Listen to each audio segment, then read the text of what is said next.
जय हिंद। जय भारत। प्यारे बच्चों, कैसे हैं आप लोग? उम्मीद करते हैं आप लोग ठीक होंगे और हम जितने भी क्वेश्चन आप लोग को बता रहे हैं उतना पढ़ाई करते होंगे। देखिए बच्चों, हम आप लोग को बारंबार कह चुके थे कि हम आप लोगों के बीच में मैथ कंप्लीट करने के बाद मैथ का वन लेसन कंप्लीट करने के बाद हम दूसरा विषय लेके आए हैं। तो देखिए, हम आप लोग के बीच में दूसरा विषय लेके आए भी हैं। आप लोग सभी कोई ध्यान से सुनिएगा। क्वेश्चन क्या कहता है, क्वेश्चन का लेवल क्या है। आप अगर बढ़िया से समझेंगे ना क्वेश्चन, तो बहुत कुछ समझ में आएगा। ये हमारा एक न्यू चैप्टर है और इस चैप्टर का नाम है, ये एक न्यू बुक है। बुक बोली पहले, और न्यू बुक का हम लोग न्यू क्वेश्चन चलेंगे। यानी कि आपके बीच में नया सब्जेक्ट आना है आज आप लोग के बीच में। और वो नया सब्जेक्ट में आप लोग को क्या पढ़ना है, ध्यान से सुनिएगा। हम आप लोग को एक एक करके समझाते हैं, बताते हैं। बच्चों, आज हम लोग सामाजिक विज्ञान पढ़ेंगे। आप लोग बोलते हैं ना सामाजिक विज्ञान, पता है आप लोग स्कूल में करवाया भी नहीं जाएगा, मुझे उम्मीद लगता है। स्कूल में क्या, आप अगर कहीं पढ़ेंगे ना, ट्यूशन वगैरह भी, उस समय भी ये सब चीज़ नहीं पढ़वाया जाएगा। लेकिन हम आपको एक एक चीज़ बताएंगे और बहुत डिटेल बताएंगे। इतना अच्छा डिटेल कि क्या बतावे। पहले सुनिए, हमको पढ़ाने से एक तरीका क्या होता है। सबसे पहले हम बच्चों को क्या बताते हैं, पहले बुक को याद करने से पहले उसको समझिए टाइटल, कि बुक का टाइटल क्या है, मतलब बुक क्या कहता है। तो सुनिए, सामाजिक विज्ञान है। सामाजिक विज्ञान कि हमारे समाज का ये विज्ञान है एक तरह का। सामाजिक कैसे बना, समाज में एक जुड़ा तब सामाजिक बना। विज्ञान का मतलब होता है किसी के बारे में जानना, ठीक है। तो हमें अपने समाज के आसपास के बारे में जानने को सामाजिक विज्ञान कहते हैं। इसमें हम लोग पढ़ेंगे हमारे संसाधन। हमारे संसाधन का मतलब क्या होता है, हमारे मतलब हमारा और आपका भी। संसाधन का मतलब होता है वैसा वस्तु जो हमारी आवश्यकता को पूरा करता है। बताइए, संसाधन किसको बोलेंगे? जो वस्तु से हमारी आवश्यकता पूरा होता है या जिससे हमारी आवश्यकता पूरा होता है उसको संसाधन कहते हैं। क्या बताइए, घर आपके लिए ज़रूरी है? आपका घर ज़रूरत को पूरा करता है? तो बोलेंगे हाँ सर, तो वो संसाधन हो गया। क्या पेड़ जो है, पेड़ वो आपके संसाधन है? हाँ सर, पेड़ है। क्यों? क्योंकि पेड़ से हम लोग को लकड़ी मिलता है, पेड़ से हम लोगों को छाया मिलता है, पेड़ से हम लोग को फल मिलता है, फूल मिलता है, सब्जी मिलता है मान लो। फिर पेड़ पेड़ से हम लोग को दवा वगैरह मिलता है ना। पेड़ से हम लोग को ऑक्सीजन मिलता है। समझ रहे हैं ना बच्चों? तो ये सब मेरा हो गया क्या, संसाधन कहलाएगा। अब हम आप लोग को एक बीच में एक और चीज़ बताते हैं। हमारे 8 क्लास के भूगोल की पाठ्य पुस्तक है ये। हम लोग 8 क्लास के भूगोल पढ़ रहे हैं, भूगोल है ना। 8 क्लास का भूगोल पढ़ रहे हैं। तो चलिए, समझ में आ गया ना। हमारे मतलब हम लोग के, और संसाधन का मतलब जिससे हमारी आवश्यकता पूरी होती है उसको संसाधन कहते हैं। देखिए, बुक खोलिएगा तो इस तरह आपको नज़र आएगा, ठीक है। हम आप लोग को एक एक करके पढ़ाते चलते हैं। चलिए आगे बढ़ते जाते हैं। हम लोग पहला लेसन पढ़ेंगे, उसका नाम है संसाधन पढ़ेंगे, ठीक है। तो हम लोग चलिए संसाधन में हम लोग पढ़ते हैं। हमारे संसाधन अध्याय में है, वन लेसन में संसाधन। बताइए बच्चों, संसाधन का मतलब क्या होता है? तो बोलेंगे, क्या बोले थे अभी हम, कि जिससे हमारी आवश्यकता पूरी होती है या तो फिर जो हमारी आवश्यकताओं को पूरा करता है उसको संसाधन कहते हैं बच्चों। क्या बोलते हैं उसको? संसाधन। एक बार फिर से बोलिए ना, संसाधन किसको बोलेंगे सर? जिससे हमारी आवश्यकता पूरी होगी ना उसको बोलेंगे संसाधन। क्या बोलेंगे? संसाधन। अब बताइए तो, ये संसाधन कितने शब्दों से मिलकर बना हुआ है? संसाधन 2 शब्दों से मिलकर बना हुआ है। कौन कौन? एक सन और एक जोड़ साधन। सन जोड़ साधन। देखिए तो, सन जोड़ साधन। नहीं, इसको अगर यहाँ साफ नहीं दिख रहा है तो यहाँ लिख देते हैं, सन जोड़ साधन। सन जोड़ साधन बराबर क्या हो गया? संसाधन हो गया। तो संसाधन के बारे में हम लोग समझेंगे कि जो हमारे लिए उपयोगी है ना। समझिएगा, वैसा वस्तु जो हमारे लिए उपयोगी है, जो हमारी आवश्यकताओं को पूरा करता है उसको संसाधन कहेंगे। बोलिए तो, अपनी भाषा में क्या बोलेंगे? हम देखिएगा, संसाधन का आंसर बहुत तरह का आंसर बताएंगे, 2 3 तरह का आंसर बताएंगे। आप देखिएगा आपके स्कूल में ना एक ही चीज़ बताया जाएगा, या फिर ट्यूशन में कहीं भी पढ़िएगा ना तो देखिएगा वहाँ पे टीचर लोग ना एक ही चीज़ बताएगा कि संसाधन ये है जिससे हमारी आवश्यकता पूरा होता है, लेकिन हम आपको संसाधन के बारे में 2-3 आंसर भी बता सकते हैं और बहुत बेहतरीन तरीके से हम आप लोग को आंसर बताएंगे डियर। पहले सवाल समझिएगा, ठीक है। हाँ, संसाधन में कितने शब्दों से मिलकर बना हुआ है? सन जोड़ साधन। तो देखिए हम ये किताब को पढ़ेंगे नहीं, ये किताब को नहीं पढ़ते हैं हम, डायरेक्टली हम आपको आंसर वगैरह समझाएंगे, लेकिन इतना बेहतर समझाएंगे ना कि क्या बताऊँ मैं।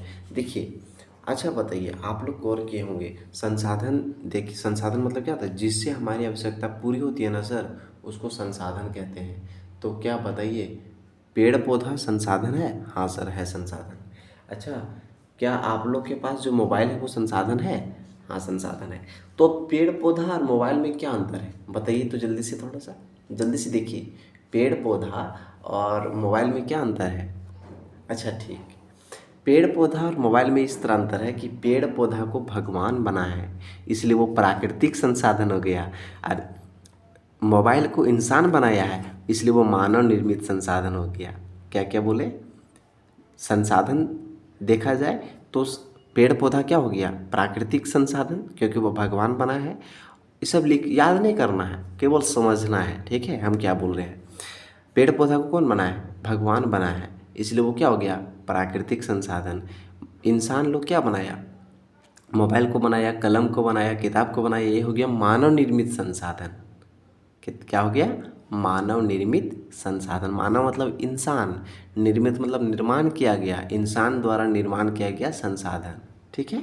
चलिए ठीक, आज हम पहला लेसन पढ़ते हैं, फर्स्ट में समझते हैं और बहुत बेहतरीन तरीके से आंसर समझने की कोशिश करेंगे डियर, ठीक है। चलो, आज हम लोग का टॉपिक जो चलेगा ना वो थोड़ा सा हम इसको उठा देते हैं, नहीं हो रहा है ना? अच्छा कोई बात नहीं, इसको हम, हाँ, आज हम लोग पढ़ेंगे, अभ्यास में चलेंगे। अभ्यास में क्या बोलता है? रिक्त स्थानों की पूर्ति कीजिए। रिक्त स्थान मतलब समझते हैं, ये खाली जगह जो है ना उसको भरना है। क्या बोला है? पवन ऊर्जा। पवन ऊर्जा क्या होता है? कैसा संसाधन है? संसाधन का उदाहरण है, तो बोलिए नवीकरणीय संसाधन।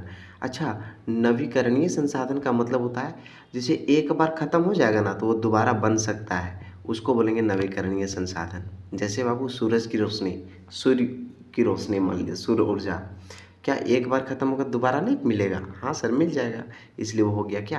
पवन ऊर्जा हो, इसलिए वो क्या हो गया? नवीकरणीय संसाधन हो गया। तो हवा जो है वो नवीकरणीय संसाधन है। क्यों? एक बार जब हवा समाप्त हो जाएगा तो दोबारा हवा बन सकता है अगर पेड़ पौधा रहा तो नहीं। दक्कन लावा पठार में काली मिट्टी पाई जाती है, याद रखिएगा, दक्कन लावा पठार में जो है ना वो काली मिट्टी पाई जाती है। उत्पत्ति के आधार पर संसाधन अजैव और जैव संसाधन दो प्रकार के होते हैं। अगर कोई पूछेगा ना कि उत्पत्ति के आधार पर संसाधन कितने प्रकार के होते हैं तो आप लोग बोलिएगा दो प्रकार के। कौन कौन? जैव संसाधन और एगो अजैव संसाधन। आप लोग जैव को यहाँ लिखिएगा, अजैव को यहाँ लिखिएगा, ठीक है। प्रधानमंत्री कौशल विकास योजना वर्ष 2016 ईस्वी में प्रारंभ किया गया था। मतलब प्रधानमंत्री जो कौशल विकास योजना होता है ना वो 2016 ईस्वी में शुरू किया गया था। किसके द्वारा? प्रधानमंत्री के द्वारा, ठीक है। सही उत्तर लिखें। क्या सही उत्तर है? निम्नलिखित में से कौन सा मानव निर्मित संसाधन है? मानव निर्मित संसाधन का मतलब होता है वैसा संसाधन जो इंसान बनाया है, जो इंसान बनाया है।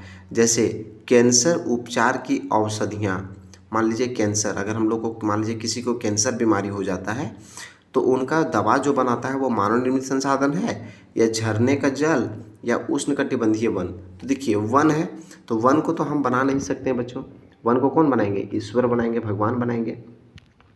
अच्छा, झरने के जल को हम लोग बना सकते हैं क्या? नहीं सर, झरने के जल को भी भगवान बनाए। और लेकिन यहाँ बोला मानव निर्मित संसाधन, ऐसा कौन सा संसाधन जो इंसान बनाया है? तो बोलेंगे सर कैंसर उपचार की औषधियाँ, जो कैंसर के लिए जो दवा होती है ना वो इंसान बनाए हैं। समझ में आ रहा है पूरा अच्छा से? ठीक है। जैव संसाधन होते हैं। जैव संसाधन किसको बोलते हैं? तो जैव संसाधन जिसमें जान पाया जाता है, जैसे पेड़ पौधा हो गया, जीव जंतु हो गए, ये सब जैव संसाधन हो गया। जैसे एग्जाम्पल में क्या बोला है? जीव जंतु से व्युत्पन्न, मतलब जो जीव जंतु से उत्पन्न होते हैं वो, या मनुष्य द्वारा निर्मित, या निर्जीव वस्तुओं से निर्मित व्युत्पन्न, तो बोलेंगे जीव जंतुओं से व्युत्पन्न हो। जो जीव जंतु से बना है ना, उसी को बोलेंगे क्या, जैव संसाधन। क्या बोलेंगे, जैव संसाधन। केरल के तटीय रेत में पाया जाने वाला संसाधन क्या है? केरल के तटीय क्षेत्र में क्या पाया जाता है? यूरेनियम पाया जाता है। क्या पाया जाता है? यूरेनियम। याद रखेंगे, केरल के तटीय रेत में क्या पाया जाता है? यूरेनियम पाया जाता है। सर कोई दिक्कत नहीं बच्चों? ठीक है, बहुत बढ़िया, आगे देखिए। अच्छा, एक बात पूछे आप लोगों को, जवाब दीजिएगा। आप लोग ईमानदारी से बताइएगा, कैसा समझ में आएगा? आ रहा है? थोड़ा बहुत आ रहा है या पूरा आ रहा है? पूरा आ रहा है ना? देखिएगा ना डियर, यही वाला चैप्टर जब आप लोग स्कूल में पढ़ाया जाएगा या ना, या कहीं भी ट्यूशन में पढ़िएगा ना बच्चों, इतना अच्छा नहीं बताया जाएगा जितना अच्छा हम समझा रहे हैं आप लोगों को। सतत पोषणीय विकास की अवधारणा किस सम्मेलन में पहली बार आया? तो बोलेंगे रियो में। किस में? रियो में। देखो, स्टॉकहोम में या क्योटो में या रियो में, तो बोलेंगे रियो में।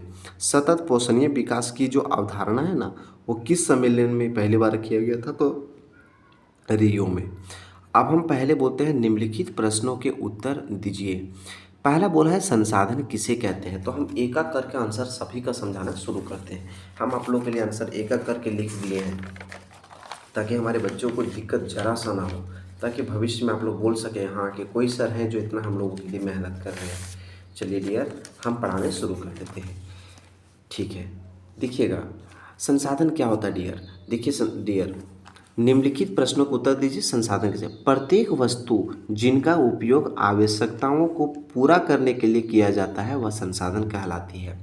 प्रत्येक वस्तु, इस दुनिया में जितना भी वस्तु है, फिर से बोल रहे हैं, इस दुनिया में जितना भी वस्तु है जिसका उपयोग हमारी आवश्यकताओं को पूरा करने के लिए किया जाता है, उसी को बोलते हैं संसाधन कहते हैं। क्या बोलते हैं इसको? संसाधन कहलाती है।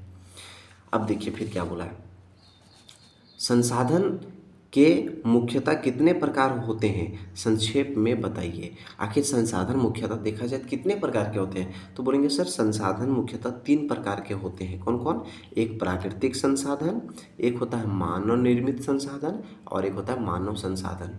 प्राकृतिक संसाधन का मतलब होता है वैसा संसाधन, वैसा वस्तु जो भगवान बनाए, जैसे पेड़ पौधा, जीव जंतु, ये सब प्राकृतिक संसाधन। अच्छा बताइए, क्या पेड़ पौधा आपके लिए उपयोगी है? हम अभी पूछे थे। हाँ सर, उपयोगी नहीं। क्या पेड़ पौधा आपकी आवश्यकताओं को पूरा करता है? हाँ। अच्छा, जल क्या है? प्राकृतिक संसाधन है या मानव निर्मित संसाधन है? तो बोलिएगा सर जल प्राकृतिक संसाधन है, क्योंकि जल का जो बनाए हैं ना, जो जल वो ईश्वर बना है, भगवान बना है, इसलिए वो प्राकृतिक संसाधन है। अच्छा, मानव निर्मित संसाधन जैसे कि बाबू कलम हो गया, किताब हो गया, कॉपी हो गया, पुस्तक हो गया, उसके बाद मान लीजिए जैसे घड़ी हो गया, कपड़ा हो गया, है ना, दरवाज़ा हो गया, मकान हो गया, ये सब हमारा मानव निर्मित संसाधन है। मानव संसाधन मतलब समझते हैं, इंसान खुद एक तरह का संसाधन है। अच्छा एक बात बताइए, मान लीजिए आप भी इंसान हैं, हम भी इंसान हैं, क्या हम आपकी आवश्यकताओं को पूरा कर रहे हैं? मोबाइल के द्वारा, मोबाइल के कैमरा के द्वारा, ये कॉपी किताब के द्वारा, कलम के द्वारा हम आपकी आवश्यकताओं को पूरा कर रहे हैं ना? घर बैठे ही हम आप लोग को पूरा कर रहे हैं, बताइए। चलिए ठीक है, आगे देखिए क्वेश्चन क्या बोलता है। संसाधन संरक्षण क्यों है, संसाधन संरक्षण महत्वपूर्ण क्यों है? मतलब आखिर संसाधन को बचा के रखना हम लोग के लिए क्यों जरूरी है? तो देखो डियर क्या बोल रहा है क्वेश्चन में, है ना, पहले क्वेश्चन समझिएगा। चूँकि हम जानते हैं कि आज के बढ़ती जनसंख्या के पूर्ति और अंधाधुंध संसाधनों के उपयोग से संसाधन की कमी होती जा रही है। फिर से पूछ रहे हैं, हम जानते हैं कि संसाधन का जो आज इतना जनसंख्या जो बढ़ रहा है, वो बढ़ती जनसंख्या के कारण, बढ़ती जनसंख्या को पूरा करने के लिए और अंधाधुंध संसाधनों का प्रयोग किया जा रहा है बाबू। मान लीजिए पहले के बाबू, मान लीजिए आपके घर में पहले 2 लोग थे, 5 लोग थे, समझिएगा, तो 1 केजी आटा में मान लीजिए 2 दिन हो जाता था। लेकिन मान लीजिए अब अगर आपके घर में 20 आदमी अगर हो गए हैं, तो बताइए 1 केजी आटा से क्या होगा? 1 केजी आटा से ना एक टाइम भी नहीं होगा। क्योंकि क्यों नहीं हुआ? क्योंकि जनसंख्या बढ़ गया, है ना। अब मान लीजिए वही बोलता है, यदि हम वर्तमान समय में संसाधन का संरक्षण ना करें, अगर हम अभी वर्तमान समय में अगर हम चीज़ों को अगर नहीं बचा के रखेंगे ना, तो हमारे भावी पीढ़ी मतलब समझते हो, आने वाला जो हमारा पीढ़ी है ना, हमारे जो बाल बच्चे होंगे, हमारे जो नाती पोते होंगे, हम लोग के जो मतलब आने वाला समय होगा, है ना, वो क्या होंगे, वे लोग क्या होंगे, इन संसाधनों से वंचित हो जाएंगे। वंचित का मतलब इन लोग इन संसाधनों का वे उपयोग नहीं कर पाएंगे एवं पृथ्वी पर जीवन असंभव हो जाएगा। और पृथ्वी पर जीवन क्या हो जाएगा, असंभव हो जाएगा, पृथ्वी में जीवन नहीं पाया जाएगा। समझ रहे हैं बच्चों, इसीलिए हमें संसाधन को बचा के रखना चाहिए। फिर क्या बोलता है, सतत पोषणीय विकास क्या है, इसके सिद्धांतों को लिखें। बोलता है ना सतत पोषणीय विकास। सतत पोषणीय विकास मतलब होता है वर्तमान समय में संसाधन आवश्यकता अनुसार संसाधनों का प्रयोग कर। मतलब क्या होता है, वर्तमान समय में हम आवश्यकता अनुसार संसाधनों का उपयोग कर। फिर से बोल रहे हैं, वर्तमान समय में हम आवश्यकता अनुसार संसाधनों का उपयोग कर। मतलब देखिए, अभी वर्तमान समय में आपको जितना संसाधन का आवश्यकता है उतना आवश्यकता को पूरा कीजिए संसाधन, एवं भविष्य के लिए संसाधन संरक्षण करना। यह है ना, भविष्य के लिए संसाधन को संरक्षण करने को सतत पोषणीय विकास कहलाती है।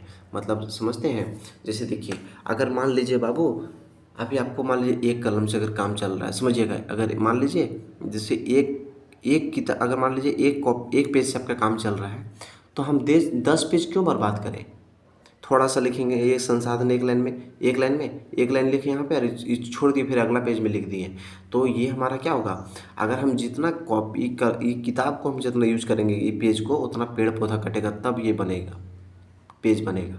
तो इसीलिए हम जितना हो सके वो कम से कम देखो, कम से कम संसाधन में, मतलब कम से कम चीज़ों का उपयोग करके ज़्यादा से ज़्यादा काम करना चाहिए। ये हम लोग का लक्ष्य होना चाहिए इंसानों का। समझ गए ना डियर। तो ये सतत पोषणीय विकास हो गया। चलिए अब हम आगे चलते हैं कि सतत पोषणीय विकास के सिद्धांत क्या क्या है। देखो, मानव जीवन की गुणवत्ता को बढ़ाना चाहिए। मतलब मानव जीवन समझते हैं, इंसान का जो जीवन है ना, उसकी गुणवत्ता को बढ़ाना चाहिए। मतलब इनके इनके देखिए, इंसान जो है ना वो हर काम कर सकता है, तो इंसान को ना ज़्यादा से ज़्यादा गुणवान बनाना चाहिए। मतलब इसलिए बोला जाता है बच्चों को कि बच्चों पढ़ो, पढ़ लिख के कुछ करो। मान लीजिए बाबू, आप ही समझाइए मुझे, अगर आप अभी बढ़िया से नहीं पढ़ेंगे, मेरी बात समझिएगा, आप अपने दोस्त को पूछिएगा ना बच्चों, जो कहीं ट्यूशन पढ़ते होंगे, कि बच्चा बताओ संसाधन किसको बोलेंगे, बोलेगा हम नहीं जानते हैं रे। देखिएगा नहीं जवाब दे पाएगा वो। लेकिन आपको बारंबार बोलते हैं कि बच्चों आप बढ़िया से पढ़ो, पढ़ लोगे ना अगर बढ़िया से, तो आप अपनी ज़िंदगी में ना कुछ बनोगे, पढ़ लिख के डॉक्टर बनोगे। आप बताइए मुझे बाबू, जो जहाज़ चला रहा है वो क्या हमारे जैसे आपके जैसे इंसान है ना, वो भी तो 6 पढ़ा होगा, 7 पढ़ा होगा, 8 पढ़ा होगा, तो वो व्यक्ति क्यों कर सकता है, हम क्यों नहीं कर सकते हैं। तो हमें भी सोच रखना चाहिए कि हमें भी पढ़ लिख के कुछ करना है। आप लोग ऐसे ही टारगेट लेके पढ़िए, क्योंकि पढ़ता सभी कोई है, पास सब हो जाइएगा, लेकिन आप ज़िंदगी में कुछ नहीं कर पाइएगा तो ये अच्छी बात नहीं है बच्चों। चलिए दूसरा में, पृथ्वी के जैव विविधता का संरक्षण करना चाहिए। मतलब पृथ्वी में जितने भी जैव विविधता है, अच्छा जैव विविधता मतलब समझते हैं नहीं, जितने भी जीव जंतु हैं, पेड़ पौधे हैं, उनको सभी को बचाना चाहिए, सभी को बचाना चाहिए। अच्छा बाबू बताइए, आपके घर में छिपकली है। हाँ बोलिएगा सर छिपकली तो है। आप अपने छिपकली को देख करके बहुत डरते होंगे नहीं, कभी कभी छिपकली गिर भी जाता है, तो बताइए छिपकली को आप क्या करते हैं, डंडा से मार के भगाते हैं नहीं। तो बताइए छिपकली आपके घर में है तो क्या आपके लिए कुछ मदद कर रहा है क्या। हाँ मदद कर रहा है। आप बोलिएगा नहीं कर रहा है, कैसे कर रहा है सर, कर रहा है, सुनिए ना थोड़ा सा हम बताते हैं। छिपकली भी आपका मदद कर रहा है, कैसे, क्योंकि आपके घर में जो कीड़े मकोड़े आते हैं ना, खतरनाक खतरनाक कीड़े मकोड़े, उनको वो खा जाते हैं, जहरीले कीड़े मकोड़े वो खा जाते हैं, इससे आप बीमार नहीं होते हैं। समझ गए।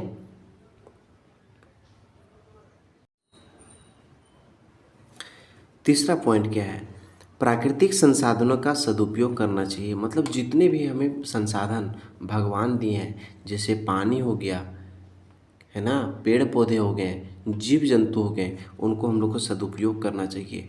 जितना ही ज़रूरत है उतना ही उपयोग करना चाहिए। ठीक है। अच्छा बताइए, मान लीजिए आपके घर में गाय है और गाय आपको 2 kg अगर दूध देती है और आप उस दूध का उपयोग मात्र आपके घर में केवल 1 kg ही होता है, तो बताइए आपको दोनों केजी निकालना चाहिए दूध या एक ही केजी निकालना चाहिए? तो हम बोलेंगे एक ही केजी निकालिए। क्यों? 1 kg जो बचेगा ना बच्चा, वो उनके बछड़े को दे दीजिए पीने के लिए, क्योंकि वो बछड़ा जितना जल्दी पिएगा दूध वगैरह, जितना फुल उसका पेट भरेगा, तो उतना जल्दी उसका तबीयत खराब नहीं होगा, वो ठीक रहेगा, वो स्वस्थ रहेगा, वो जल्दी से विकसित करेगा, विकास करेगा। चौथा पॉइंट क्या है? सांस्कृतिक विविधताओं का संरक्षण करना चाहिए। हमारे जो सांस्कृतिक है, हमारे देश के अलग अलग राज्य में सभी का सांस्कृतिक अलग है, लेकिन फिर भी हम लोग एक बन करके रहते हैं।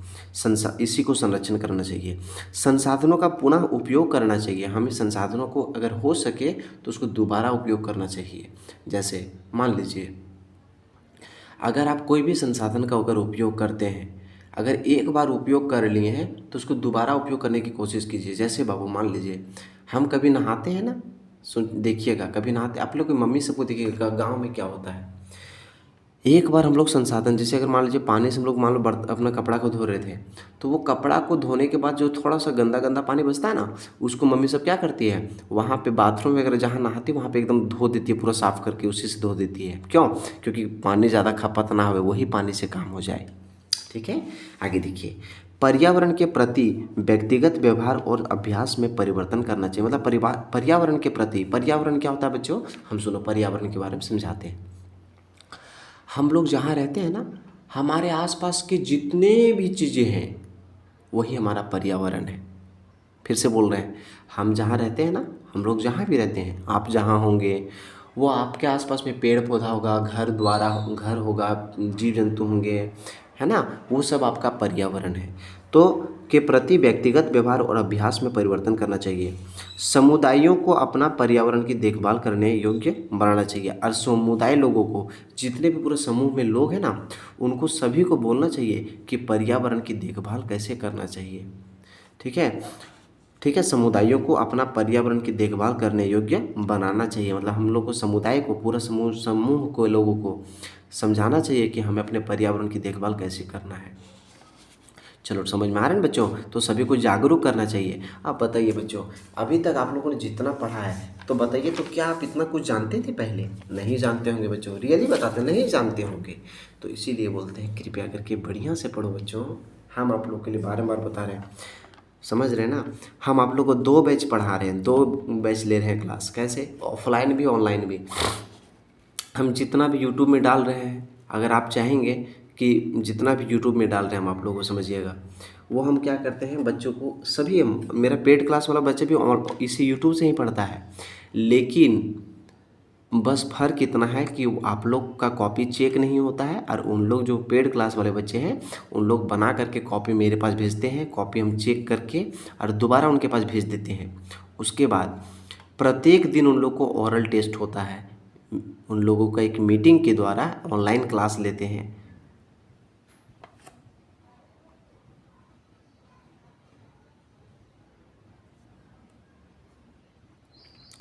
ठीक है, ऑनलाइन क्लास लेते हैं।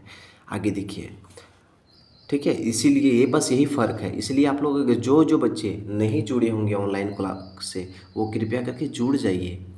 उसके लिए क्या है, नंबर है, आपको एक नंबर देंगे 7079, मैं रिपीट कर रहा हूँ, 7079340900। ये मोबाइल नंबर में ना आप अगर हाई करके मैसेज भेजिएगा, उसके बाद आपको क्या करना है, अपना आधार कार्ड का फ़ोटो और अपना फ़ोटो खींच के भेज दीजिए। बस आपको ग्रुप में जोड़ देंगे और आप लोग को प्रत्येक दिन ओरल टेस्ट होता है। और मंथली कितना लगता है? मात्र 100 रुपया, मात्र 100 रुपया। तो बताइए इतना अच्छा कहाँ आपको कोर्स मिलेगा? ठीक है डियर, क्वेश्चन नंबर हम लोग 4 बात करते हैं। 4 में क्या कहता है सुनिएगा। लघु उत्तरीय प्रश्न। लघु उत्तरीय प्रश्न में मानव एक संसाधन है। जैसे अभी हम आप लोगों को वहाँ बोले थे ना कि संसाधन 3 प्रकार के होते हैं। कौन कौन बताइए तो? प्राकृतिक संसाधन, मानव निर्मित संसाधन, है ना, और एक बताए थे मानव संसाधन।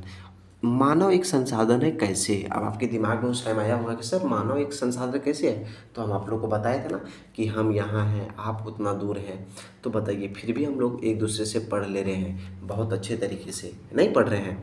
देखो डियर, मानव स्वयं एक संसाधन इसलिए है क्योंकि मानव प्रत्येक जीव को किसी न किसी रूप से उनकी आवश्यकता को पूरा करता है। सही बात है। इंसान जो है ना बाबू, वो इस दुनिया में जितने भी लोग हैं वो सब एक दूसरे को मदद करते हैं। जैसे मानव प्राकृतिक संसाधन का प्रयोग कर, मतलब इंसान जो होता है वो भगवान जो वस्तु दिए हैं उनका उपयोग करता है और अपने कौशल विकास से, कौशल विकास मतलब समझते हैं, अपने जैसे दिमाग से, बुद्धि विवेक से वो क्या करता है, ज़रूरत की वस्तुएं बनाते हैं, ज़रूरत की वस्तु बनाते हैं जिससे किसी व्यक्ति या प्राणी को मदद किसी न किसी रूप से मिल सके। मतलब वो देखिए, प्राकृतिक संसाधन बाबू, मान लीजिए हम लोग कपास प्राप्त करते हैं ना बाबू, कपास के पौधा से कपास प्राप्त करते हैं। पता है वो कपास से हम लोग क्या करते हैं, सूती कपड़ा बनाते हैं बच्चों। अच्छा, ऊन जो है, ऊन ऊन भेड़ से हम लोग को मिलता है ना। ऊन का प्रयोग इंसान लोग क्या करता है, ऊन का जो भेड़ का जो बाल होता है उसको पहले वो ऊन बनाता है और ऊन बनाने के बाद उसको स्वेटर बनाता है, फिर हम लोग उपयोग करते हैं। तो बताइए, क्या हम लोग भेड़ के बाल को सीधे पहन सकते थे क्या? नहीं ना। लेकिन बताइए, प्राकृतिक संसाधन का उपयोग करके वो इंसान के काम में आने वाला योग्य सामान बना दिया ना।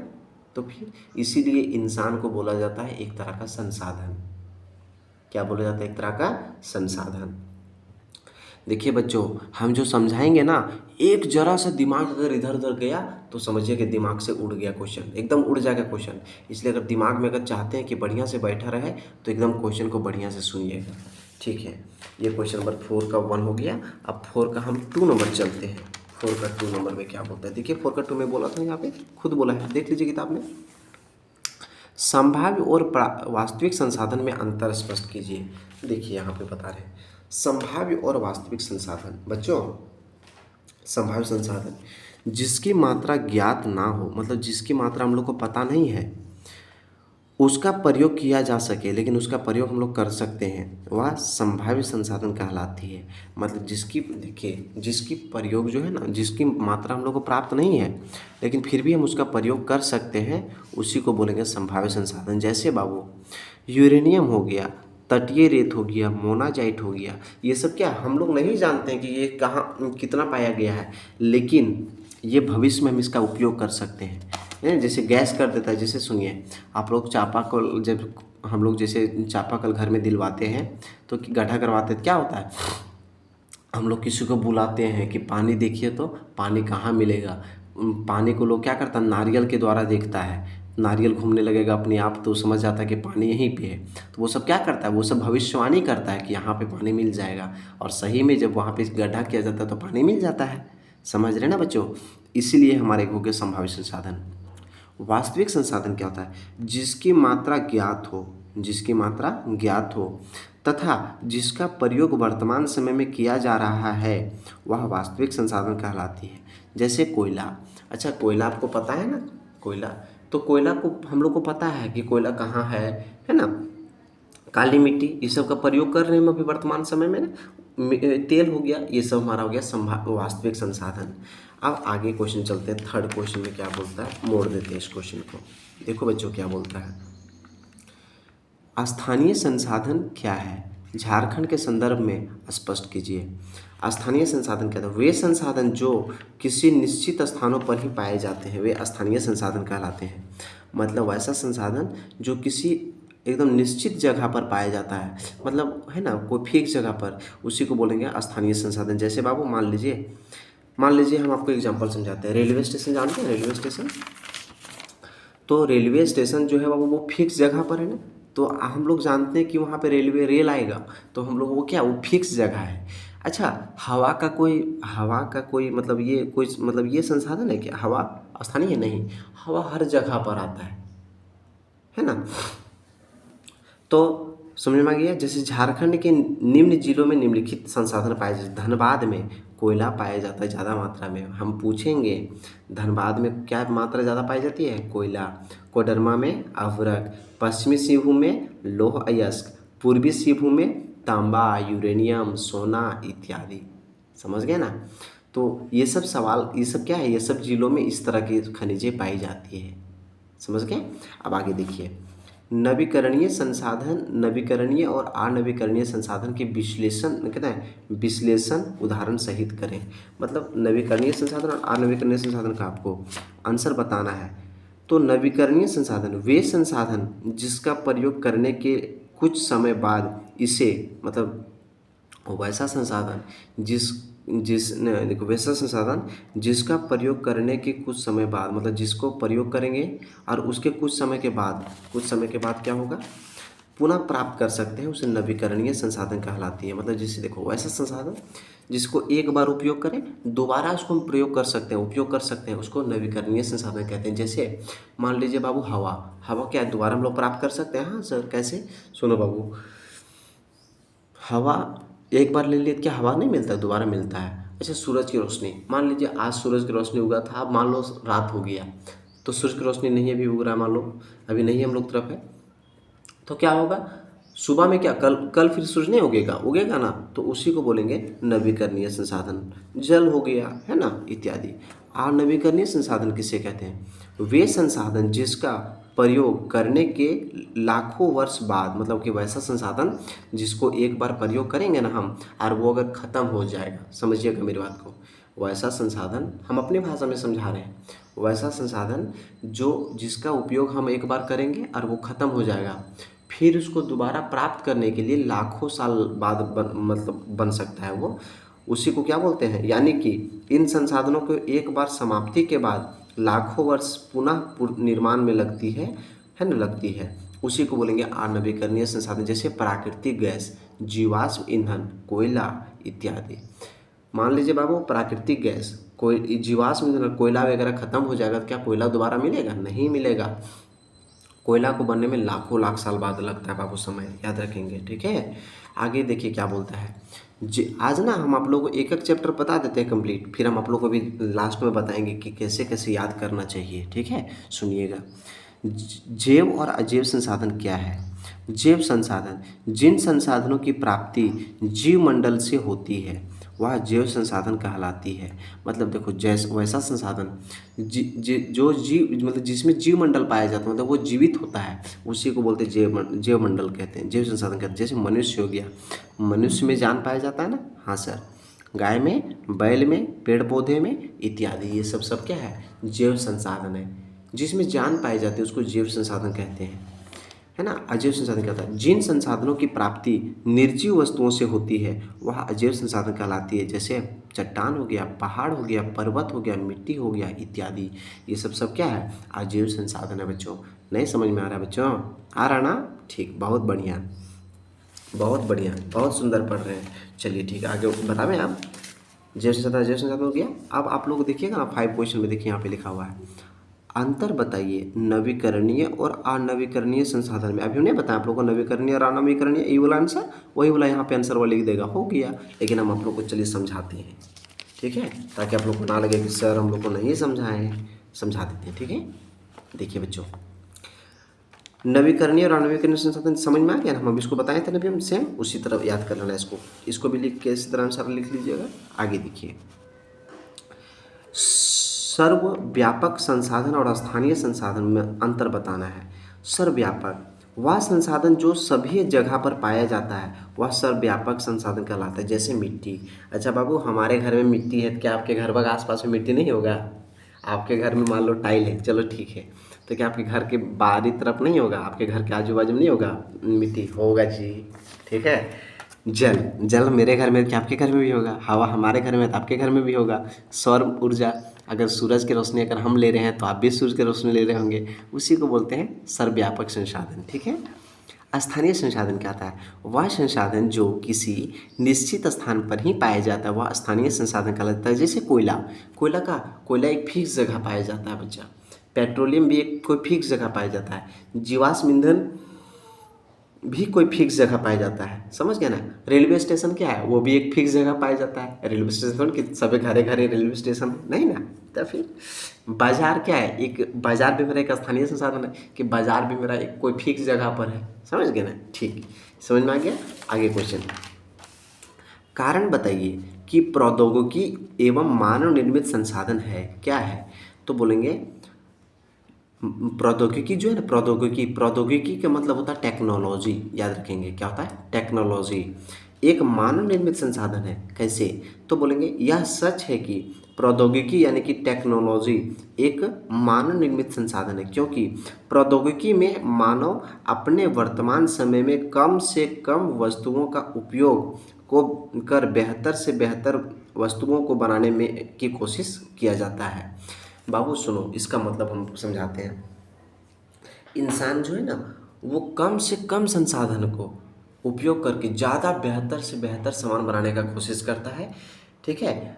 और वो और यह सब क्या है, प्रौद्योगिकी यानी टेक्नोलॉजी के द्वारा ही क्या था, टेक्नोलॉजी के द्वारा ही संभव हो पाता है। अतः प्रौद्योगिकी एक मानव निर्मित संसाधन है। अब हम समझाते हैं।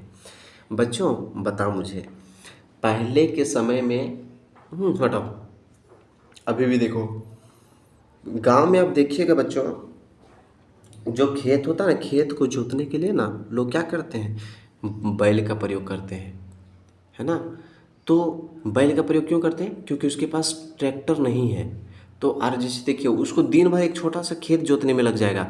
और एक बड़ा किसान जो होता है, जिसके पास थोड़ा धन ज़्यादा है, वो व्यक्ति क्या करता है, ट्रैक्टर लगा दिया और पता चला कि एक पूरा बड़ा बड़ा खेत क्या क्या एक ही बार में जोत दिया और 1 घंटा के अंदर जोत दिया। क्यों जोत देता है, क्योंकि उसके पास टेक्नोलॉजी है। हम लोग मान लीजिए जैसे प्याज में अगर हम लोग पानी पटाएंगे, यानी पानी जैसे हम उसमें देंगे, पानी की ज़रूरत पड़ता है उसमें, तो हम लोग बाल्टी बाल्टी से पहले देते थे। आज से 20 साल पहले पानी जो हम लोग देते थे, वो 20 साल पहले हम लोग बाल्टी बाल्टी से उठा के पानी देते थे। लेकिन आज देखिए, मशीन लगा दीजिए, बस खाली पाइप पकड़े रहिए आप, बस हो गया, पानी तुरंत पट गया, और भी आधा घंटा के अंदर। तो ये सब क्या टेक्नोलॉजी है। आगे देखिए, मानव एक विशेष संसाधन है। ये भी आंसर हम समझाएं, लेकिन फिर भी हम एक बार रिपीट कर देते हैं। मानव एक विशेष संसाधन इस प्रकार है कि मानव खुद किसी दूसरे को कहते हैं काम आता है। ये काम लिखल है बाबू, काम काम आता है, सही बात है। इंसान जो है ना, खुद दूसरे के काम आता है, अर्थात किसी दूसरे के आवश्यकताओं को पूर्ति करता है। और मानव अपने बुद्धि और विवेक का उपयोग कर कई संसाधनों का निर्माण करता है। मानव जो है ना, वो अपने बुद्धि और विवेक का उपयोग करके कई संसाधनों का उपयोग कर मतलब निर्माण करता है।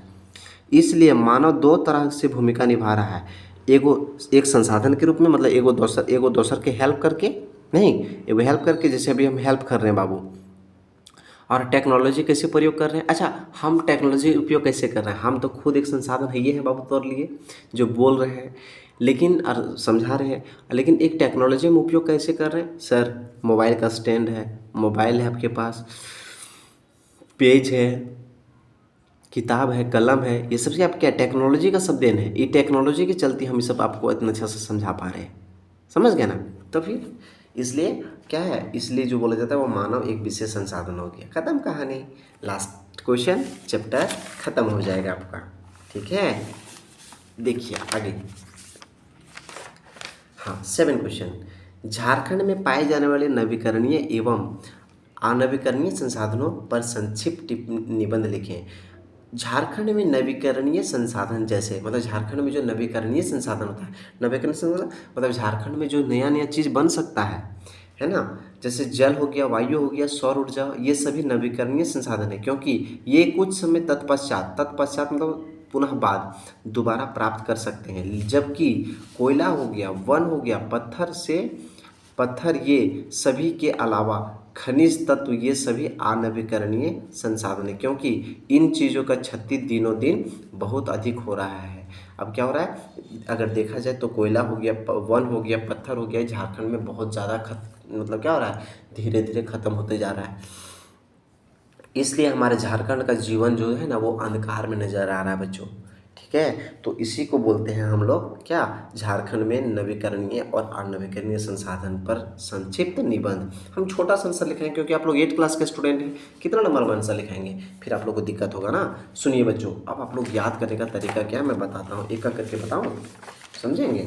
चलिए ठीक है, मैं बताते चलता हूँ, आप लोग सभी को मेरी बातों को केवल सुनिएगा। देखो बच्चों, अगर मान लो जैसे आप अगर कहीं पढ़ रहे हो, ठीक है, देखिए आप पढ़ रहे हो, पहले ना बच्चों ये यहाँ तक ऑब्जेक्टिव वाला क्वेश्चन जितना था उसको याद करो, फिर ये थर्ड क्वेश्चन, एक दिन में थर्ड क्वेश्चन याद कीजिए, थर्ड क्वेश्चन यहाँ से यहाँ तक याद कीजिए, थर्ड क्वेश्चन। फिर फोर क्वेश्चन में क्या था, देखिए फिर फोर क्वेश्चन क्या था, फोर क्वेश्चन यहाँ से यहाँ तक याद कीजिए, फोर क्वेश्चन। फिर एक दिन क्या कीजिए, फाइव वाला क्वेश्चन याद कीजिए, फाइव क्वेश्चन यहाँ से यहाँ तक याद कीजिए। फिर एक दिन सिक्स क्वेश्चन याद कीजिए, यहाँ से यहाँ तक याद कीजिए। और फिर एक दिन सेवन क्वेश्चन याद कीजिए, यहाँ से यहाँ तक, यहाँ तक याद कीजिए। हाँ, तो इससे क्या होगा, हम लोग को दिनों दिन क्या होगा, एक दिन, दो दिन, तीन दिन, चार दिन, पाँच दिन और एक दिन, ये सब ऑब्जेक्टिव क्वेश्चन ये सब याद करने में 6 दिन लग गया। 6 दिन में हम लोग एक लेसन कंप्लीट कर देंगे। क्या दिक्कत है आपको बताइए, आपके स्कूल में भी इतना पढ़ाई भी नहीं हुआ होगा, आपके अंदर अगर माइंडसेट बढ़िया है बच्चा तो आप एक दिन में अगर याद करके सुना पाओगे तो बहुत अच्छी बात है। आप लोग जितने भी पेड क्लास वाले बच्चे हो, वो हम अगर आप लोग को बोलेंगे क्वेश्चन नंबर 3 याद करना तो क्वेश्चन नंबर 3 याद करना है, क्वेश्चन नंबर 4 याद करना तो 4, 5 तो 5, 6 तो 6, 7 तो 7, इस तरह से आप लोग को याद करना है डियर।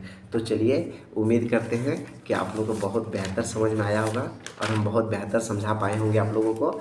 अगर आप लोगों को लगा है बच्चा कि सर बहुत अच्छा समझा रहे हैं और पढ़ा रहे हैं, तो कृपया करके वीडियो को ना बाबू देखो दूसरे दोस्तों तक पहुंचाना चाहिए। सुनिए क्यों, हम लोग की मम्मी सब डांटती है ना हम लोगों को, हम एक आप लोग को तरीका बताते हैं, एक चीज़ बताते हैं, बहुत अच्छा बात सुनिएगा।